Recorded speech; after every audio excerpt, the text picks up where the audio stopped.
600년 전 두터운 갑옷을 입고 말에 올라탄 단활에게선 예사롭지 않은 무사의 기백이 느껴진다.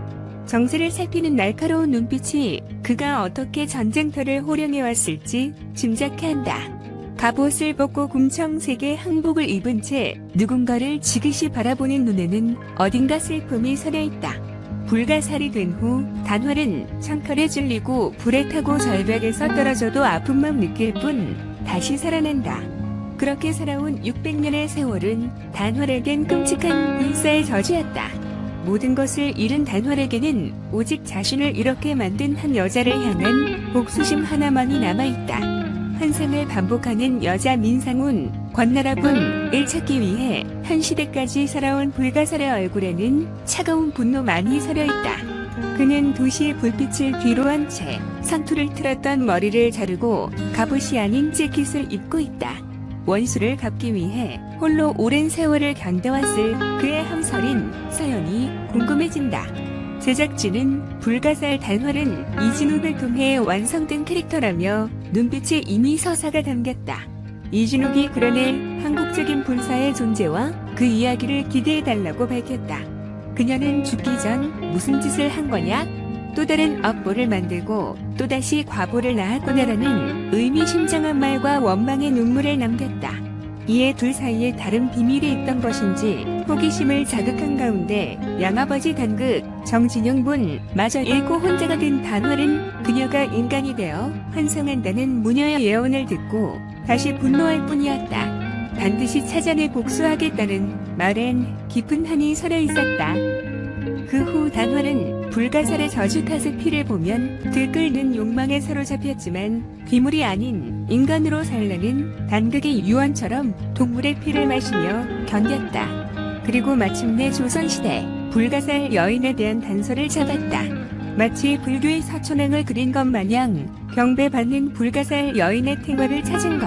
그러나 그림을 그린 노인은 꼭 그 여인을 죽이기 위해 태어난 것 같았어라며 그녀를 죽였다고 말해 충격을 안겼다.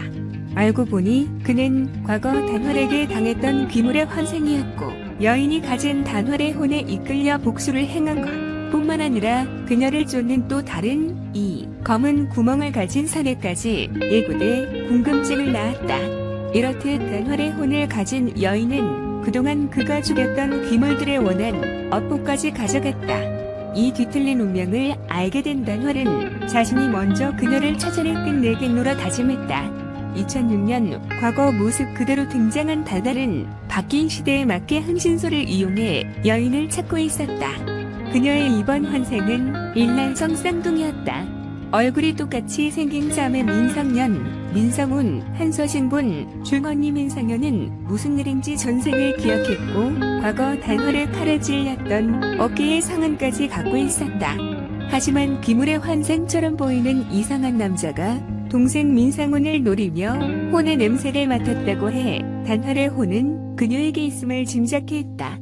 또한 불가사리 쫓아오는 걸 아는 언니는 동생과 함께 도망쳤지만 어린 동생에겐 받아들이기 힘든 얘기였을 터. 결국 민상훈은 엄마가 있는 집으로 돌아갔고 그곳엔 결국 정체불명의 그림자가 찾아왔다. 이를 알게 된 민상현은 동생을 숨기며 불가사를 죽일 방법을 찾으라는 말을 남긴 채 그 검은 그림자에게 당했고 엄마와 언니를 잃고 살아남은 민상훈은 다른 곳에 있던 막내 동생의 손을 잡고 도망쳤다. 이후 언니의 말처럼 누구도 믿지 않은 채 숨어 살아온 민상훈은 15년 뒤 그때의 아픔이 서린 옛날 집을 다시 찾아 눈물을 쏟았다. 그때 갑자기 누군가가 잠긴 현관문을 열려고 해 심장을 덜컥 뛰게 했다. 언니가 말한 불가사를 죽일 방법을 떠올리려던 민상훈은 돌연 날카로운 표정으로 변했고 그 문의 반대편에 바로 단활이 존재의 숨을 멎게 했다. 오로지 문 하나만을 사이에 둔 두 사람의 대치는 일촉즉발의 긴장감이 배가 과연 600년의 서사로 얽힌 이들이 제외할 수 있을지 다음 이야기가 애타게 기다려지고 있다.